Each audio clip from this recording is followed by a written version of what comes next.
आज के वीडियो में हम फिर से लाए हैं प्रश्नावली 9.1 के 5 नंबर क्वेश्चन, जो बिल्कुल आसान है और बनाना है बहुत ज़रूरी है। हाइट एंड डिस्टेंस का है जो NCERT में दिया गया है, ठीक है।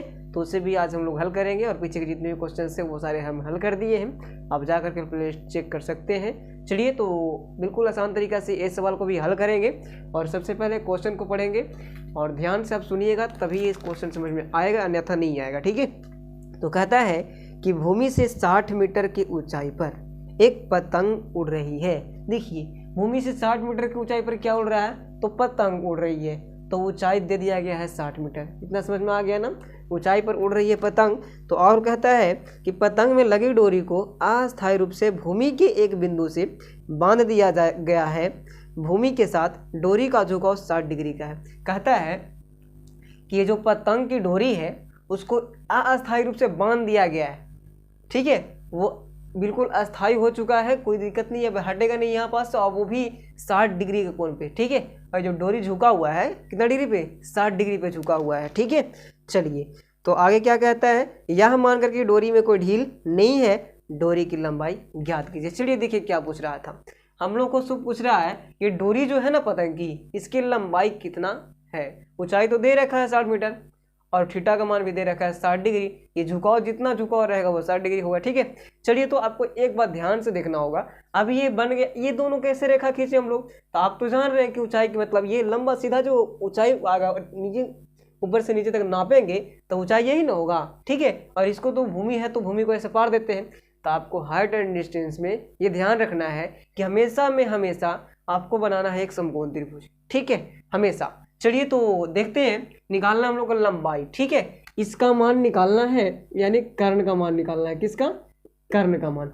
तो कर्ण और इसमें दिया हुआ है लंब, तो लंब कर्ण दिए हुए हैं, मतलब कि लंब दिया हुआ है, कर्ण निकालना है ना। तो कर्ण जब निकालना है तो आप समझ सकते हैं कि लंब बटा कर्ण कौन से फॉर्मूला में सेट होता है, ठीक है। चलिए, तो हम बताते हैं आपको, ध्यान से देखिएगा। एक फॉर्मूला होता है लाल बटा कक्का, लाल बटा कक्का। इसमें आप लंब बटा कर्ण कहीं देख रहे होंगे, ये देखिए, L से लंब और K से कर्ण, है ना। चलिए, तो यही पहला यानी साइन थीटा वाला क्या हो जाएगा, पहला साइन, दूसरा कोस, तीसरा टेन, ठीक है। तो साइन कब हो रहा है, तो हम लोग जान रहे हैं यहाँ पास कि देख लीजिए, आप लिख सकते हैं ये वाला बात कि त्रिभुज ABC समकोण है। तो हम लोग यहाँ ये काम ना करके हम लिख दिए डायरेक्ट कि माना कि त्रिभुज ABC में एंगल भी क्या है, समकोण है, यानी 90 डिग्री है, लिख सकते हैं। उन्हें लिखिएगा तो चलिए, और ऐसी पतंग की डोरी है, सही बात है, जिसकी लंबाई हम लोग ज्ञात करना है। आइए, थीटा बराबर 60 डिग्री और AC बराबर कुछ नहीं तो वाट दे दिया गया, और भूमि से पतंग की ऊंचाई जो है 60 मीटर है, यही ना था। चलिए समझते ध्यान से। तो हमको हो रहा है साइन थीटा सेट हो रहा है यहाँ पास, ठीक है। तो इसलिए हम लोग लगाएंगे त्रिभुज ABC में, देखिए ध्यान से, त्रिभुज ABC में क्या हो जाएगा, तो यहाँ पास दिया गया है, ठीक है, किसका मान, लंब का मान दिया है, कर्ण का मान पूछ रहा था, लंब बटा कर्ण, ठीक है। तो लंब बटा कर्ण किसका फॉर्मूला होता है, यहीं पास दे सकते हैं आप, कोई दिक्कत ना है, लिख दीजिए लंब बटा कर्ण बराबर क्या होता है, तो साइन थीटा होता है, ठीक है। इसको आगे पीछे कर दीजिए, कोई दिक्कत ना है। चलिए, अब इस पे क्या करना है कि जो जो मान है उसको बैठा देना है आपको, ठीक। चलिए, तो लंब का मान क्या दिया गया था, तो 60 मीटर दिया गया था, और कर्ण का मान कुछ नहीं, तो कर्ण है आपका AC, तो AC रहने देंगे, साइन थीटा, साइन का साइन, थीटा के जगह पर कितना होगा, 60 डिग्री, है ना। चलिए, तो अब आपको दिख रहा होगा साइन 60 के मान आपको पता होगा कितना होता है, तो √3/2 होता है कि नहीं होता है, बिल्कुल होता है। चलिए, तो अब होगा तिरछा तिरछी गुना, तो 60 में 2 से करेंगे तो कितना हो जाएगा, 120 बराबर हो जाएगा √3AC, है ना। चलिए, अब हम लोग पलटते हैं, थोड़ा सा करते हैं काम, देख लीजिए, इस प्रकार से इसको सीधा कर लेते हैं, आसान होगा। चलिए, तो हो जाएगा √3AC बराबर 120, सीधा कर लिए।